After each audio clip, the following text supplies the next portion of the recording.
It is 6:06, a little normal than usual, or a little earlier than normal, excuse me, but time for What's Trending.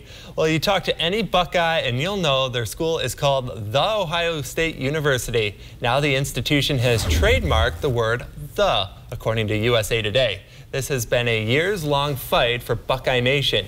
In 2019, the U.S. Patent and Trademark Office initially rejected Ohio State's applications, saying the word was ornamental. Also, Marc Jacobs had filed an application for the word a few months earlier. But in August 2021, the fashion retailer and OSU reached an agreement about the word "the."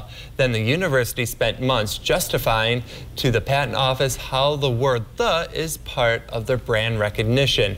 With this registered trademark, The Ohio State University can appear on t-shirts, hats, and other athletic attire. And this whole situation's been super unique. I was doing a little research on it earlier, and that has always been what this university was called, the Ohio State University. Or if you're like Sunday Night Football and listen to all the players say what school they're from, the Ohio State University. The Ohio State University. I hear that one a lot too.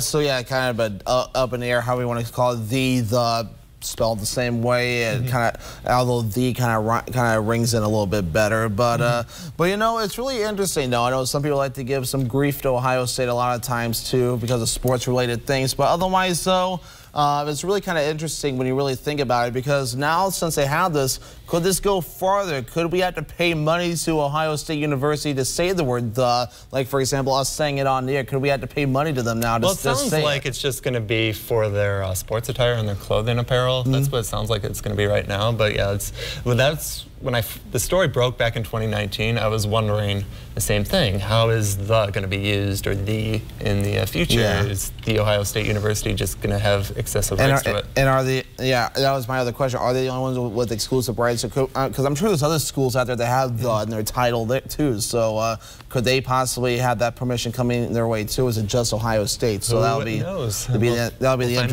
the interesting situation. But meanwhile, though, another interesting story here: a Florida dog is definitely living up to the adage of being the owner's best friend. Leonard Linton is now a millionaire because of his pregnant dog Ivy. Linton says he took a different and quicker route home after receiving a call that Ivy was not feeling well. That road led him to a convenience store in Live Oak, where he purchased a $10 scratch-off game and won $2 million. That's the grand prize there. Linton chose a one-time lump sum payment of over $1.5 million at the lottery headquarters in Tallahassee Monday, and of course, he claimed his prize with his lucky pup by his side. And why wouldn't you? I mean, it's probably just random luck. I mean, your dog's not feeling well, and my big question is, what made him go to that convenience store? Well, it was a different route home, so I wonder, if the dog's not feeling well, why are you stopping at a convenience store on your way home? That's the biggest question I had. That's what I'm asking too. So yeah, I was just asking that too. It's like, why are you stopping there? Maybe you needed something to drink or gas. Unless maybe, yeah, it could have been gas, or maybe something to pick up for the pet to make it feel better. So I don't know. It depends on what its convenience store is. So definitely a very interesting twist of fate there. Congrats to him on a $1.5 million. Yes, so for sure. Definitely very exciting. This next story, Kevin, definitely pretty interesting too. Very interesting for sure. A Grubhub order saves a woman from a hostage situation in New York. On a message in the notes section, it read to call the police and to not make it obvious when they arrive. A woman met Kanoy Royal on a dating app, and after meeting, he held her against her will. The woman was allowed to use her phone to order a Grubhub meal, and that's where she left the message. The co-owner of the deli shop, Alice, says that she always reminds her employees to read the notes and not to miss any details. NYPD showed up to the home and arrested Kanoy, and the executive from Grubhub called the deli shop to offer them a $5,000 reward for paying attention to the notes.